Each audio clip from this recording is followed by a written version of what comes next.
Great. All right. Well, I started the question, but I'm going to repeat it because I even forgot exactly what it was too. It's dealing with economic development.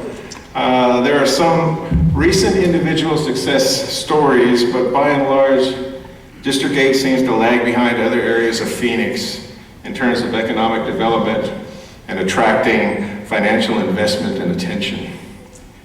What's the number one element missing that would trigger economic development here, and what would you do to ensure its success? And we'll go in the same order this time around, alphabetically. We'll start with Kate. Thank you. District 8 has the great potential. We're the first foreign trade zone in the community, but we lost a lot of the jobs that have gone elsewhere because other cities have done more to invest in infrastructure. So Chandler said, we want the technology jobs. We want high-wage jobs with healthcare for engineers, but also for people who are in the trades, who don't have degrees, but who want high-paying jobs. And Chandler went in and they invested in the infrastructure. They made sure the water, the power, the telecommunications were there, and now they have a huge corridor of high-tech, high-wage jobs. So that's something that we should be doing in the Discovery Triangle, which is the most asset-rich 23 miles anywhere in the Southwest. We have some great infrastructure north of the airport, and here south of the airport, there's really a lot of opportunity. So that's where I would look first. But there's opportunity throughout the district. I've called for more space for entrepreneurs, including an incubator in South Phoenix, and CPLC is providing that need for much of the community, but there are still parts of District 8 where it's hard to find a space if you want to start a business and be around entrepreneurs. In the Washington Road corridor, though, there's huge momentum, and it really is the entrepreneurial hub of Phoenix. So we need to feed that and grow the next great companies from within our community so that we can continue to be a leading global city. Thank you, Carolyn. Maybe around 84 is when I heard about a program called the Arizona Black United Fund. It's about economic development, black economic development. It works like United Way from the workplaces. And I've been pushing that program. I've been the founder and director since 1985. And I've gone to every church in town trying to get help to get that program going like it should. And guess what? Zero came from it. Zero. So you wonder why I'm up here. I'm tired of it. We've been on this track for economic development for a long time, and we've been blocked by the Click Cluck Klan. Now you want to know about the Click Cluck Klan, talk to me after the forum. I'll tell you about this clique that's been keeping us away from economic development. Then you'll see why Carolyn T. Laurie can't never drive a brand new car like some of the rest of them that's getting paid by you. You know what I'm saying? We need jobs. We need the city to stop discriminating against each other, against us. We poor people. We people at the bottom need economic development too. Stop being selfish. That's what the city needs to do. We all need to be involved in what's going on, not just some of us. And if we don't stop it, I'm going to be up here again with you. Because it don't make sense. It's not fair. We need jobs. We got families. And we want the job just like you do. Mary Rose Wilcox and anybody else that came into my community and misused people like me, that won't speak to people like me today, I don't give a damn.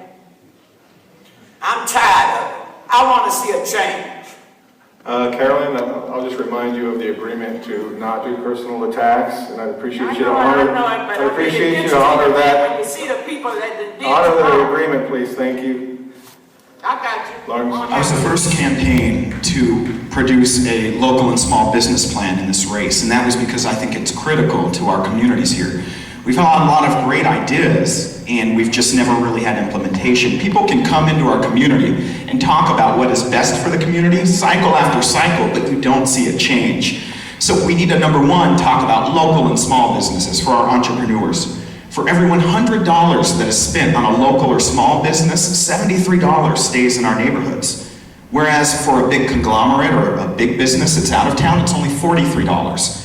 So number one, I've called for the fact that we need to map out all of our vacant lots and brownfields in the city. I'm the only candidate who's called for that. And we need to have that so that we can look at a systemic change necessary in District 8 to develop those plots.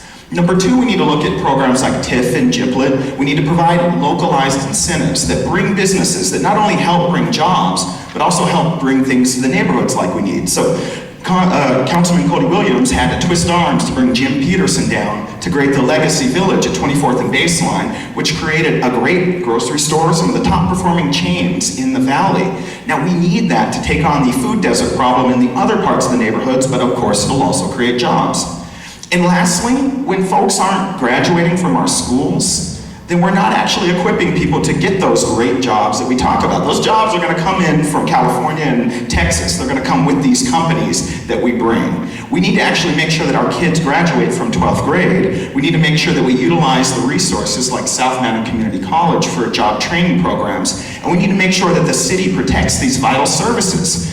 When kids go home from the Roosevelt schools, and I sit on the Roosevelt School District Governing Board, in the summer they don't have after-school programs like kids up in Scottsdale do. That creates a learning deficit.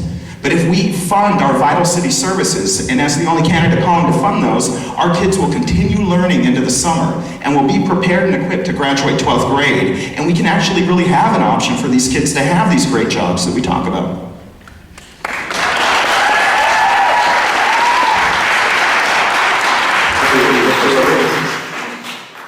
Well, for economic development, I think it's important to really think about what the city can do. The city can look at where the zoning laws are and how to attract businesses. My plan is actually to talk to businesses, to talk to entrepreneurs, and say, what do you need? What can the city affect that would make you bring a business to South Phoenix? We can do all the commissions we'd like. We can map out all we'd like. But at the end of the day, we need people that are willing to invest in the community. In order to do that, you need to talk to those people. Talk to those investors and see what it is that they require. And I'm not talking about giveaways from the city. I'm talking about what we need as a community, what we can provide as a community that would attract those businesses.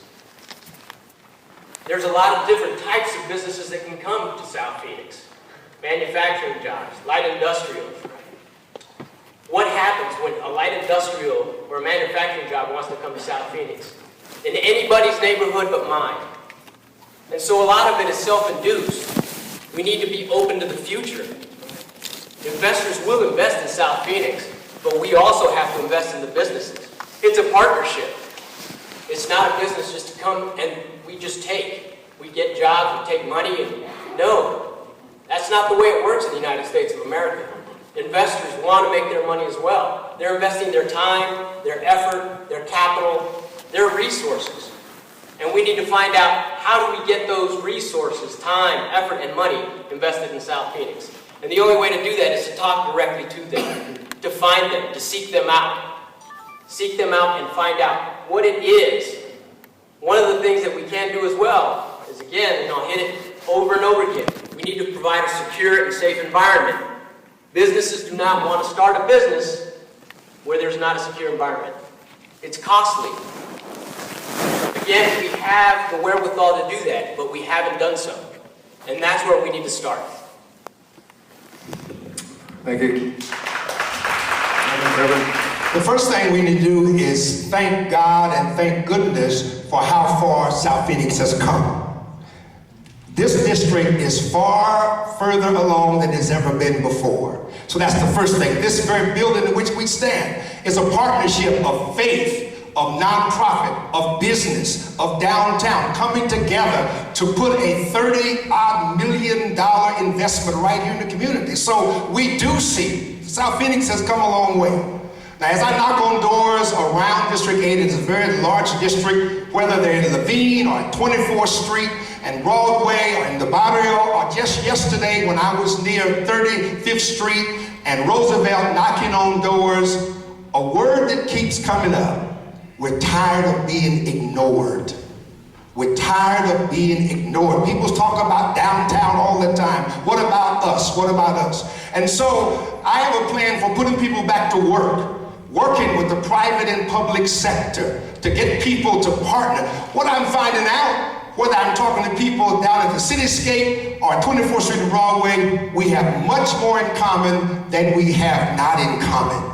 And we need to rally around our commonalities as well as our diversity, even in economic development. Work with Chicanos Molocasa, the Greater Phoenix Urban League, Tanner Development Corporation, all of those nonprofits and the banks downtown and businesses. We want to make this place a better place. Help our young people to be competitive and getting interviews and learning how to read better and understand applications and cutting the red tape for small business, so that they will not have a difficult time of trying to move forward. Those are my proposals. Thank you. All right, so I think we're ready for our first audience question dealing with economic development. Sergio, are you ready with the question? They were sorting through the questions. Okay, the question from the audience is the following. I remind you that you only have 2 minutes per candidate to respond to this. And the question says, how are you going to spur economic development without adding to the severe air pollution problem in the district? Who wants to start? Can I have that question again, sir? How are you going to spur economic development without adding to the severe air pollution problem in the district? Yeah, let's go in the order that we had with that first one. That's fine, Kate. We'll mix it up on the next round of questions. Wonderful. This one's important to me. Growing up with asthma, I really felt the difference between air quality when it was good and bad, and so I have been working very hard on air quality related issues in the city of Phoenix. Sadly, we are the largest city in the country without an air quality administrator, and for many years I've been talking to the city of Phoenix about we need to fill that position because it does disproportionately impact this community where we have some of the highest rates of asthma, and both our oldest and our youngest residents are seeing higher and higher asthma rates all the time. So I really think we need to prioritize jobs in areas like healthcare, where we can provide great services to people, and we have many rich resources in the northern part of the district, fabulous places like St. Luke's and Oasis Hospital, and I would love to see us have more of those resources south of the district, where I talk to people who say, you know, I have MS and I had to go to the hospital emergency room. It took 45 minutes because I live in Laveen and traffic was bad. There was all of this cut-through traffic in our community, truckers and traffic that doesn't need to be there, and I needed to go to the hospital. So let's make that a priority and see if we can't get more emergency medical services, but also more services across the spectrum. You know, more opportunities. If you break your leg, can you get an x-ray in your community? If your children have autism, are there services to help you and to help the schools educate those kids? So there's a lot of great opportunities, but we do need to aim high. It's been disappointing for me to see that the city of Phoenix will say, oh, if you're having a good call center, we'll put that in District 8, but if we're having a great new medical campus on Mayo, maybe that can go elsewhere. So let's make sure that we get all of the best opportunities for our community. Thank you. This is a subject that we've been dealing with for years and years. A lot of you remember the chemical fire that we had up here on 16th Street many years ago. In fact, we still have people that's affected from that fire, and some of them lost their lives. So we've got to stop letting them dump everything on us out here. We used to be where nobody wanted to be in South Phoenix, so they dumped everything on us. All the chemical plants, everything that they didn't want to be bothered with in North Phoenix, they dumped on us. But guess what? They dumped enough, and we tired of it. We tired of that too. So what we want to do is pull the people together and see what you got to say about it. We need to hear from you. You know what I mean? We always sitting up here hearing from them. Let us hear from ourselves. Let's see what's bothering us. Let's come together and find out what we want in our community and what we don't want. And we want to stop being the dumping ground for everybody. You know what I'm saying? We've got to get involved, people. You've got to get involved. That's what it's going to take. It's going to take your involvement to stop it. It's going to take the city to show us that they care enough for us to bring us in here and let us work together. Stop locking us out. Stop locking us out. We tired of that too. I know y'all tired of hearing me say I'm tired, but I am sick and tired. That's why my head is great. You know what I'm saying? And they know there ain't no telling what else I might not say until the man stop me. How many more minutes I got? 15? Yeah, let's what I'm saying, 30 or 15. Come on now. Seconds, I mean. Oh, minutes would be great. Seconds. But the thing about it, people, the city have left us out. And the only thing it's going to take to make this city grow is for us to come together. We make the decisions what we want. We do that. We make the decision what comes in. I got you. I see the word stop. I better stop. So there's some, I just want to say 30 seconds on this. There's something called environmental racism. It happens all over the country, and I hate to admit that this happened here in South Phoenix. I believe we should bring businesses here, but they should be economically sound. They should be required as much as possible to employ people who live in the district. They need to be safe, and they need to be make sure and do not further pollute this wonderful place that many of us call home.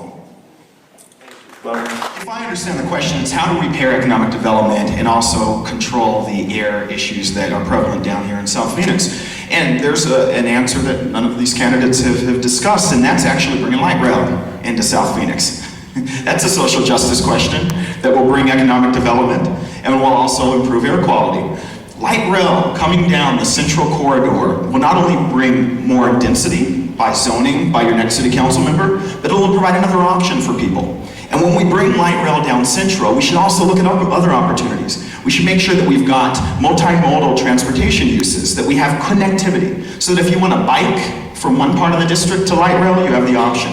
That you've got a sidewalk that connects your local neighborhood to the bike path. And that way you can have a transportation grid that will cut down on air pollution. Second thing we need to do is create shade. I know I got beat up a little bit for talking about shade last debate, but I believe in it. Because when you provide shaded streets like other parts of the district and valley have, you create a way for our middle and working class families to walk to their grocery store instead of driving, to walk to a park, which actually, by the way, will also improve the health of our kids. So when you talk about these transportation options, you're also going to create a community that's more livable, where land values go up and where businesses want to come to and invest.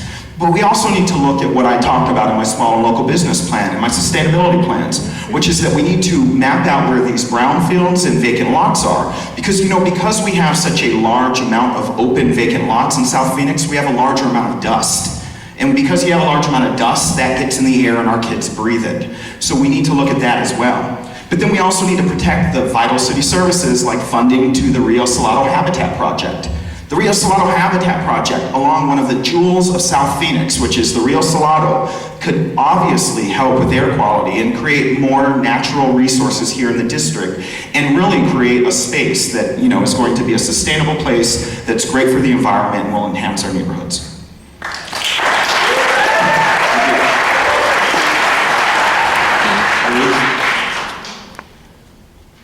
Well, I think one of the big issues with air quality in here, in particular in South Phoenix, as Mr. Robinson said, is a lot of open and vacant lots. We need to develop those areas through zoning to get businesses to come here.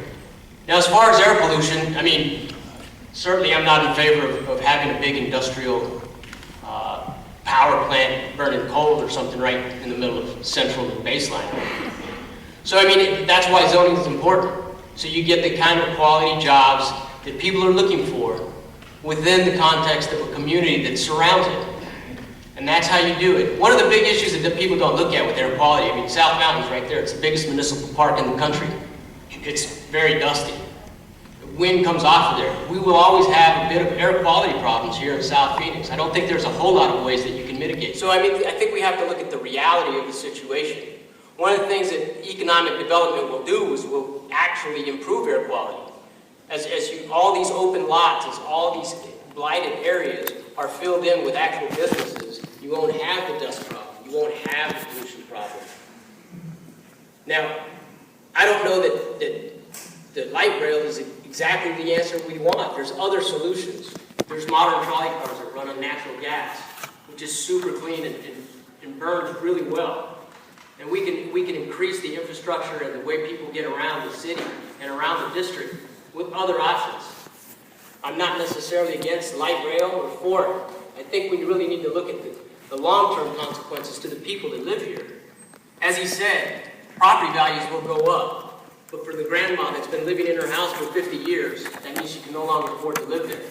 So we need to look at what happens to the people as we have all these grandiose ideas about what we're going to do. What happens to the people that live here? And how long will they continue to live here? As we think about what the government does, we need to look at people as well. Thank you. Warren, you have something to say in addition? That was it? Okay.